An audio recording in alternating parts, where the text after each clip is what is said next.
Hey, cats. Yeah, the cold weather is here. Not quite as cold as that, but we did have some frost on the grass this morning. It's kind of sad, but I think the riding season is pretty much coming to an end. Of course, you may get a day here and there where you can take the bike out and run around a little bit, but it's cold now, and I don't like getting cold. Once I get cold, I get chilled to the bone, and I don't like that. So um, I look forward to warmer weather at any rate. But anyway, today V and I were talking, and we were recalling some of the early days of the biker bar. But I was thinking back today about the days of the past, days gone by, and in the biker bar there was many personalities. All everybody from A to Z. Now, a lot of people that have had no experience in a biker bar would probably be scared to death to walk into one of those places just to see the intimidating figures that are in there. The guys wearing all the leathers and the patches and everything.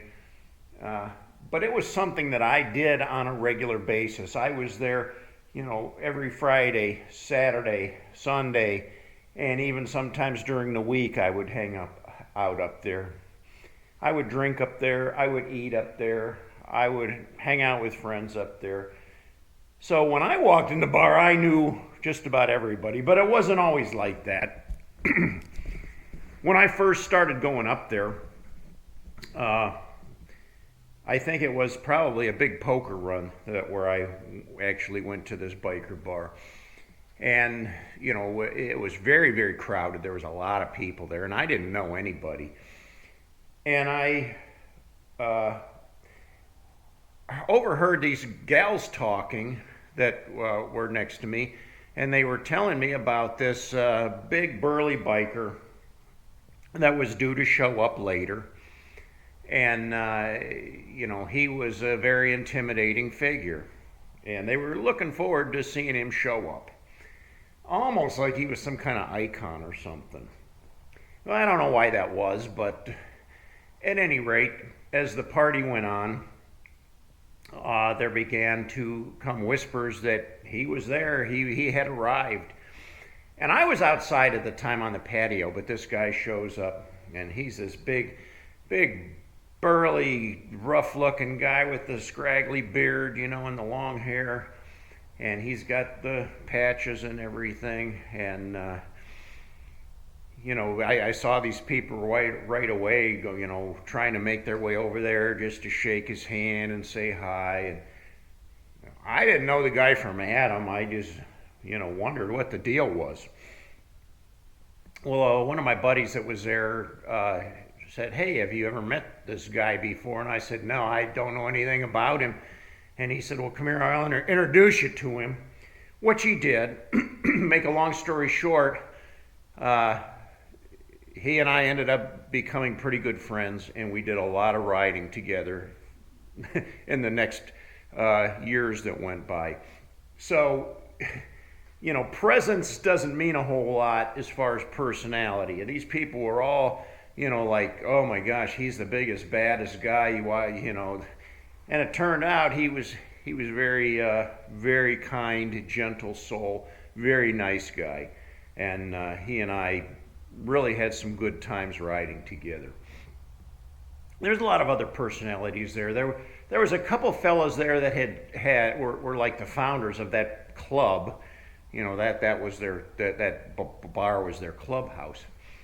It was Wesley, who had started the club, and his brother Curly.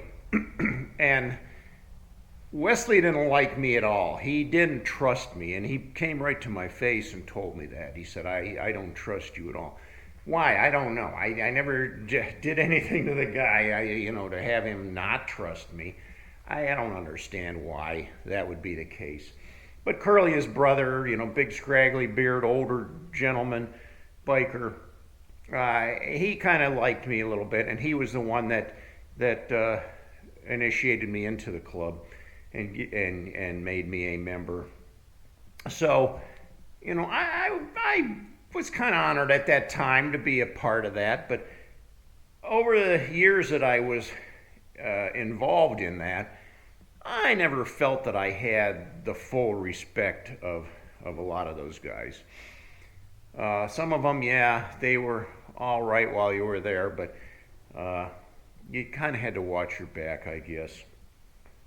Now, ones I didn't trust were their wives, or what they were called, their old ladies, and those were the ones you couldn't trust because they would backstab you in a heartbeat. I mean, they were just gossiping, evil, conniving women, and yeah, I kept my distance. I didn't like them at all.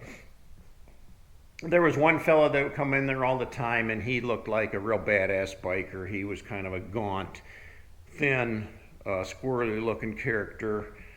Wore all the leathers and everything, and always looked like he had a bad attitude on. And as it turned out, he didn't even own a motorcycle. He wasn't really a club member or anything. He was just kind of a hangaround that liked to pretend that he was a biker. And once you got to know the guy, he was all right. He was a pretty good guy, pretty good fella. But the images that you would get when you walk into the place are not exactly what it is, I guess what I'm trying to say. So, but still it was a place that seemed to attract people, like people that weren't bikers wanted to go there and see what it was like because they had heard so much about it. So you get people walking in the door that, had no clue what they were going to run into when they got, and of course it was harmless. It wasn't a dangerous place to be unless you wanted to make it that way. You could go in there and have a beer and enjoy yourself for the evening, and nobody would mess with you. It was kind of almost like a family. Like I said, I knew everybody in there. Well, the women were pretty fond of me.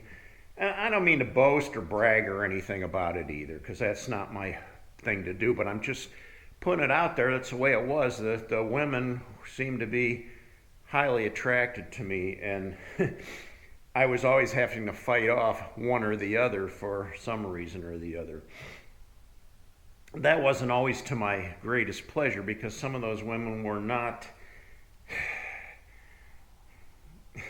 I would just say they're not my type, okay? And I really didn't appreciate some of the advances that were made towards me. And some of them were pretty aggressive, especially after they had been drinking a few.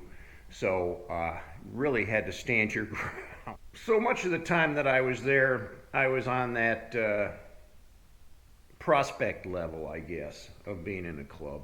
Or that's how I was treated, even though I was a member. So whenever they had somebody that was like too drunk to drive home, I'd get the tap on the shoulder. Hey, you got to take so-and-so home. You got to take, this person home. They're too drunk to drive. And I did it without complaint. It was just part of my duty, something that I did. There was a lot of drunks up there, though. There was one fella up there that really liked me a lot. Luke. He was a old gentleman, old biker, big old long beard, came down to his belly, gray beard. And he had served in the military, done his time, and he loved to ride. And I spent a lot of days riding with him. But he really took a liking to me. Well, I'd be home, and it would be midnight. It would be 1 a.m. or whatever, and I'd get a call from the barmaid, and she'd say, "Hey, Itchy, you got to come back up to the bar. Luke needs you up here. He's very, very drunk. He's sitting at the bar, and he wants you up here right now." Oh, come on, man. I'm half asleep. I really don't want it. No, he insists you got to come up here. So I have to get myself dressed, jump on a scooter, fly up there to the bar, and there he would be sitting at the bar. I'd say, "Come on, man, let's go home. I'll take you home." "No, I ain't going home. Just sit down here next to me. I just need somebody to talk to." and we'd have to close the bar down. I'd have to sit there with him, and sometimes I wasn't even in the mood to be drinking. I wasn't about to start partying at that time of the wee hours of the morning, and he was already 3 sheets to the wind. But I had to kind of babysit him and sit there with him and take care of him. And eventually I would get him home. But, sometimes it wasn't that easy trying to get him to move out of there. Now, there was one gal up there that was really crazy.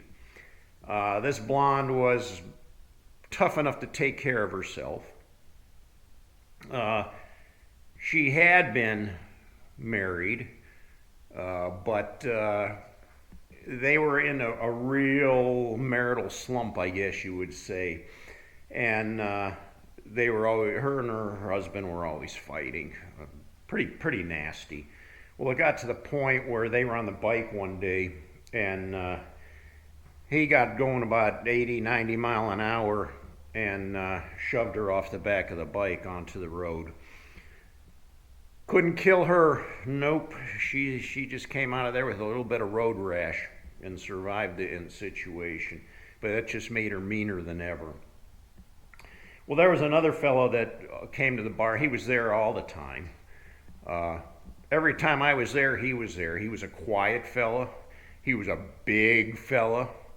He wore bib overalls, and he had long, greasy hair. And he sat at the bar with his beer. And he didn't talk a whole lot. He just drank his beer. Now, he drove up there in a brand new Corvette convertible. And he was, accepted and pretty well liked by the people that were there, but didn't seem to be a very friendly soul. Well, this crazy blonde walks up to him one day and she says, "Give me the keys to your Corvette. I want to take it for a drive." And this guy sat there for a minute and he looked up and he said, "Only way you're going to drive my Corvette is if you're going to take your top off. Drive it without your top on. I want to see those breasts." Well, she turned around, went out, back door, headed right towards his car.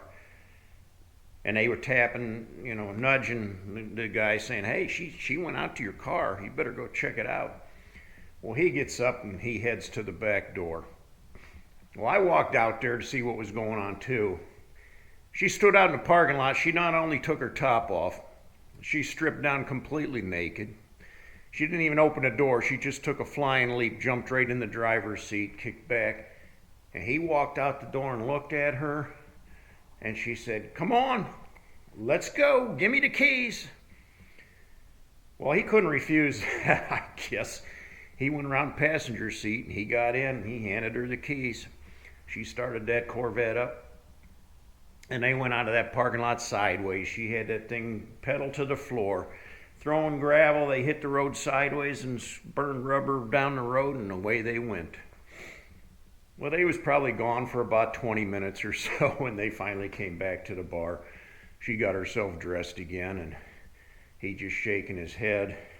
Had to go around and check his car, make sure there wasn't any dents and scratches on it. Oh, the stories I could tell you, the things that I saw up there. Now, every Friday night they had a karaoke thing that would come and set up there where you could go up there and sing songs. And there was a couple songs that I could sing pretty good. In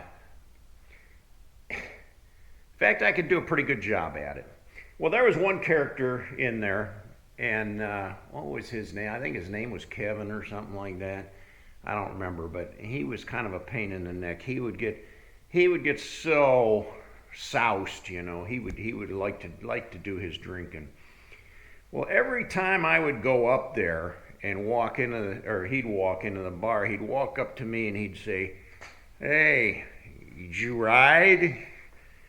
As if, asking me if I rode the bike. Well, I always rode the bike up there. Of course I rode.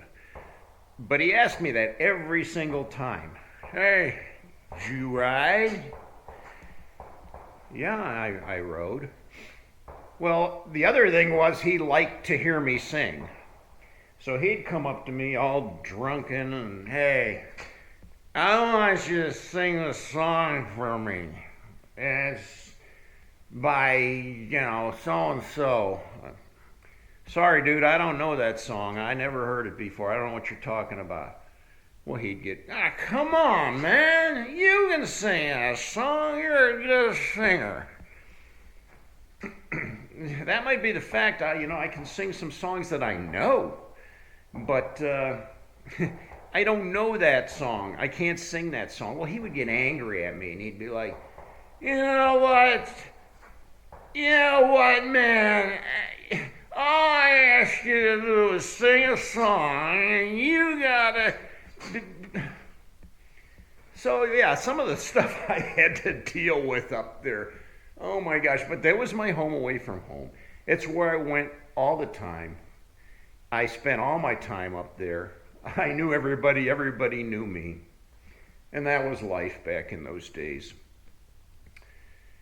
So anyway, that's some of the things I was thinking about today, some of the memories I had of the club, being up at the bar, and my younger days of the wildlife. There's more stories, way more stories. Some of the stories I can't really tell, just to protect the, cover my own ass, really. But we'll just leave it at that. Oh boy. Well, it's a cold day. It's a miserable day. Might be a good. You hear the gunfire. The neighbors are already out shooting targets. Probably a good time for me to go knock off a few rounds and see if I can hit the bullseye myself. Don't want to get rusty. Gotta stay on it. So there you go, guys. Give me a thumbs up, like the video. If you haven't yet, subscribe to my videos, and keep you posted with plenty more. Until next time, cats, ride hard and die free.